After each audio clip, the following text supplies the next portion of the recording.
Sasto Tips Alpha. Hello viewers, welcome to স্বাস্থ্য alpha channel পক্ষ থেকে সকলকে স্বাগতম। তো ভিউয়ার্স, প্রতিদিন আমরা আপনাদের সাথে নতুন নতুন ভিডিও নিয়ে আপনাদের সাথে হাজির হই। আজকে আবার একটি নতুন ভিডিও নিয়ে আপনাদের মাঝে আমরা হাজির হলাম। আজকে যে মেডিসিন নিয়ে আপনাদের সামনে হাজির হয়েছি, মেডিসিনের নাম হচ্ছে জেমিক ক্যাপসুল। এর জেনেরিক নাম হচ্ছে টার্মারিক অ্যাসিড।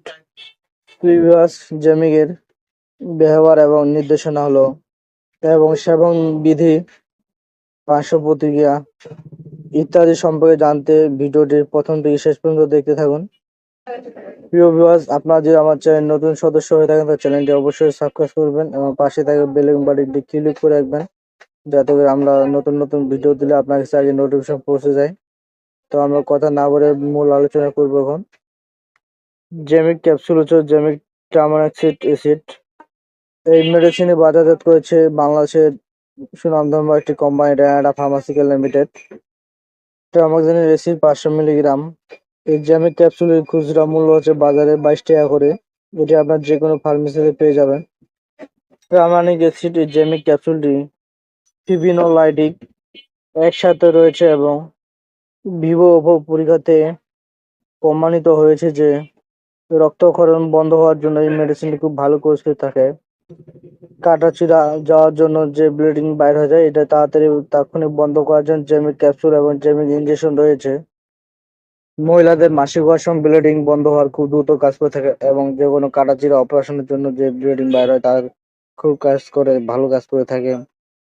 যে সকল মহিলাদের সিজার বা অপারেশন করলে ব্লিডিং বের হয় তাদের জন্য এই জেমিক ক্যাপসুলটি খুব কাজ করে থাকে। রক্তক্ষরণ পরিবর্তে নালীর সম্বন্ধে রক্তক্ষরণ, লিভার সিরিজে রক্তক্ষরণের জন্য খুব ভালো কাজ করে থাকে। অ্যাপেন্ডিসাইটিস অপারেশনের জন্য যে ব্লিডিং বাইরে তার জন্য এটা বন্ধ করতে খুব দ্রুত কাজ করে থাকে ভালো। এছাড়া জেমিক ক্যাপসুল যে আরো অন্যান্য কাজ করে থাকে, যেমন মেনস্ট্রুয়েশন সমস্যায় মাসিকের অতিরিক্ত ক্ষরণের কারণে যে ব্লিডিংটা বের হয় তার জন্য দ্রুত খুব কাজ করে থাকে ভালো এই জেমিক ক্যাপসুলটি। প্রিয় ভিউয়ার্স, এখন আপনাদেরকে জানিয়ে দিই এই জেমিক ক্যাপসুল আপনার কিভাবে সেবন করবেন বা এর খাওয়ার নিয়ম কি। সেবন বিধি: যারা প্রাপ্তবয়স্ক ব্যক্তি রয়েছেন তারা সেবন করবেন। যদি খুব বেশি ব্লিডিং হয় তাহলে সকালে একটা, দুপুরে একটা এবং রাতে একটা, এইভাবে 3 বার করে খেতে হবে। আপনাকে 7 দিন খেতে হবে।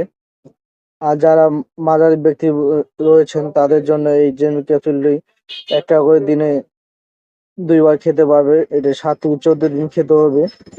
এবং যাদের হালকা বয়স 18-র মধ্যে তারা এই জেমিক ক্যাপসুলটি দিনে একটা করে খেতে পারবে। 7 দিন বা 14 দিন খেতে হবে। চিকিৎসা হবে দ্বিগুণ মাত্রায় 10 থেকে 5 মিলিগ্রাম। যে সকল মহিলাদের মাসিকের হওয়ার কারণে খাবে তারা 2 থেকে 3 দিন খেলে মাসিক বন্ধ হয়ে যাবে ইনশাল্লাহ।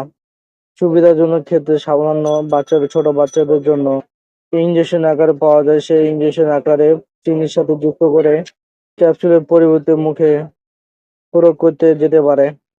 তো বয়স্ক রোগীদের যদি না কমে তাহলে ডোজ আরো বাড়ানো যেতে পারে। তবে যে কোনো মেডিসিন বা জেমিক ক্যাপসুল সেবনের আগে অবশ্যই ডাক্তারের পরামর্শ নেবেন, একজন অভিজ্ঞ ডাক্তারের। জেমিক ক্যাপসুলের প্রয়োজনীয় ছিল জেমিক ক্যাপসুল তেমন একটি ধমনী শিরায় রক্তক্ষরণের জটিলতা, কিডনি রোগীদের দেওয়া যাবে না। জেমিক ক্যাপসুলে কিছু শতকরা রয়েছে, যেমন যেখানে ফিবিন প্রতিমাত্রায় লিখিত হয়। লিভারের চিকিৎসা হিসেবে অপারেশনের 24 ঘন্টা পূর্বে অবশ্যই শুরু করতে হবে এবং অপারেশনের পরে আরো 3-4 দিন চিকিৎসা করতে হবে, চালিয়ে যেতে হবে। গর্ভাবস্থা এবং সন্তানকালীন, যেহেতু জেমিক ক্যাপসুল গর্ভাবস্থায় সেভ করে কিনা এবং গর্ভাবস্থায় বাচ্চার উপর কোনো বিরূপ প্রভাব ফেলে কিনা তা জানা, সেহেতু অনুক্রমে গর্ভাবস্থায় জেমিক ক্যাপসুল না ব্যবহার করাই উচিত। পার্শ্ব প্রতিক্রিয়া বলতে গেলে জেমিকে তেমন একটা নাই। জেমিক ক্যাপসুল একটি শোষণীয়ত করা একটি মেডিসিন। শোষণীয় তার একটা পার্শ্ব প্রতিক্রিয়া নেই বলতে চলে। তো ভিউয়ার্স, আজকের মতো ভিডিওটি এখানে শেষ করতেছি। যদি ভিডিওটি আপনাদের ভালো লেগে থাকে তাই ভিডিওটিতে অবশ্যই লাইক করবেন এবং ভিডিওটি আপনাদের সম্বন্ধে যদি কিছু জানতে চান তো ভিডিওটিতে অবশ্যই কমেন্ট করবেন। আমরা যথাযথ চেষ্টা করবো আপনার প্রশ্ন উত্তর দেবেন। আর বন্ধুরা, ভিডিওটি আপনার বন্ধুদের মাঝে শেয়ার করবেন যাতে করে তাদের এই ধরনের ভিডিও তারা পেতে পারে। তো ভালো থাকুন, সুস্থ থাকুন, খোদা হাফেজ। আসসালামু আলাইকুম রহমতুল্লাহ।